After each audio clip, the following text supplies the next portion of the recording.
Chers amis, voilà, nous allons inaugurer la première série d'enregistrements sur la base d'un livre sur la Tfila. Donc le livre s'appelle L'Ilmod Erleit Palel, ce qui veut dire apprendre comment prier. Et donc c'est un livre qui est écrit par le Rav Shneur Zalman Goufin. Donc c'est un livre de coloration Chabad. Donc c'est un sujet qui est très très important puisque nous savons à quel point la tfila est essentielle pour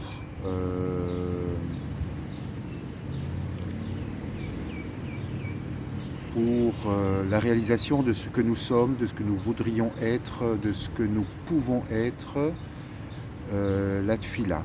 La tfila, donc la racine du mot tfila, c'est palol. Palol qui est un agencement de 3 lettres. Le P, donc c'est une lettre en forme de, avec une ouverture comme la bouche. Donc ça commence par l'ouverture de la bouche. Le lamed, et aussi donc un deuxième lamet. Le mot palol signifie juger, jugement. Et pourquoi deux lamets? Pourquoi deux lamets? Le lamet étant la lettre qui signifie l'étude, on sait très bien que ce qui est le plus important dans l'étude, et ça c'est peut-être ce qui est un peu désolant pour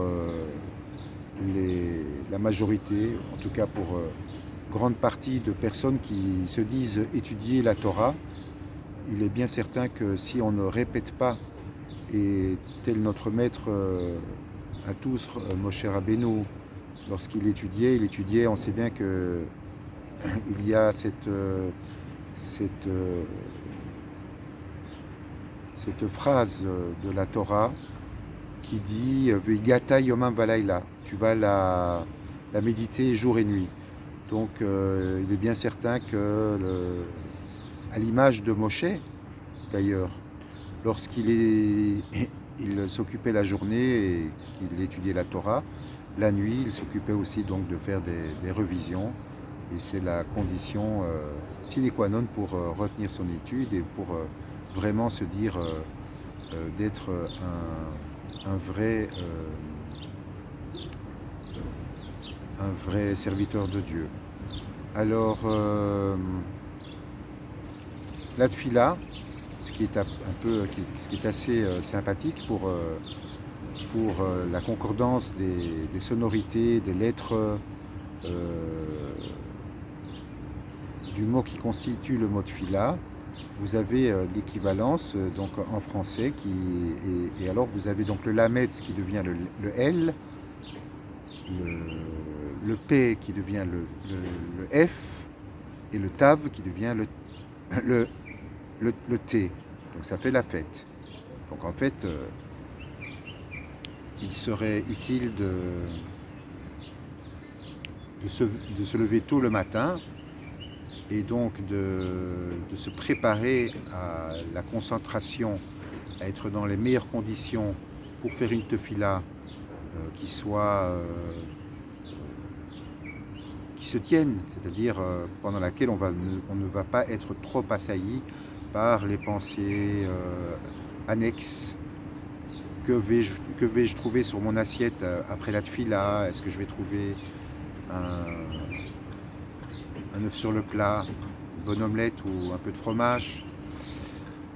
Ou bien comment est-ce que ma rencontre avec tel homme d'affaires ou tel employeur va se passer? Ou bien comment est-ce que je vais retrouver ma famille, dans quelles conditions, comment est-ce que je vais agir pour telle ou telle chose? Il y a beaucoup de choses qui peuvent traverser l'esprit pendant qu'on prie, et c'est sûr que c'est pas l'idéal, c'est pas le mieux, parce que la prière se doit d'être un lien direct avec Akadosh Baruch Hu, et donc il va de soi que nous sommes censés parler directement à Hachem sans qu'il y ait des pensées ou des hirurim, comme on dit, des ruminations qui viennent de l'extérieur. Ça, c'est très important pour qu'on puisse se définir comme étant, enfin, on puisse se dire, voilà, je fais une prière, une bonne prière, et toutes les prières, ça on le sait de Rabbi Nachman de Breslav, qui disait que de toute façon, on ne s'inquiète pas, toutes les prières aboutissent, même si elles n'aboutissent pas directement. Il y aura bien nécessairement un moment où la prière, ou la parole, même, on va dire, on peut prendre la prière dans un sens beaucoup plus large que le corpuscule que nous ont enseigné nos sages. Il y a aussi le fait de parler, le fait de dire les choses, ça devient comme une prière, puisque le langage étant le propre de l'homme, on dit que l'homme il est ma'alel, donc c'est la définition même de l'homme, c'est ça qui le différencie de l'animal. Et puis il y a par exemple au niveau du langage, il y a le mot quand par exemple Dieu parle à son peuple ou parle à son serviteur, parle à Moshe par exemple, on utilise le mot amira, le mot amar. Le mot amar s'écrit Aleph, Mem, Resh. Donc le mot qui veut dire la parole, parler, s'écrit en 3 lettres. Pourquoi le Aleph? Pourquoi le Mem? Pourquoi le Resh? Parce que le Aleph signifie la lumière, donc or en hébreu veut dire lumière. Or fait en gematria, or c'est le Aleph c'est 1, le même c'est 40, 41, et le Resh c'est le 200, ça fait 241.